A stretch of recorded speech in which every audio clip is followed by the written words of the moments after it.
See, we've got an overshot liner, and there's also a large crease there. So we're going to be using the FIXER10 today to grind this section out and hopefully save the rest of the liner, and then we can reline exactly to where we need to.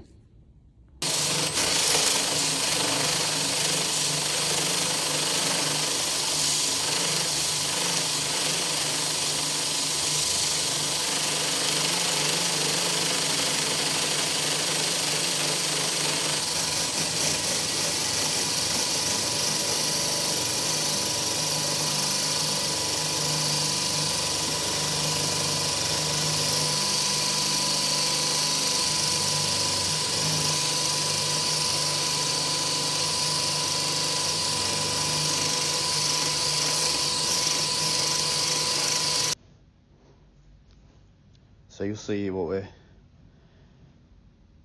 left with. Overshot liner,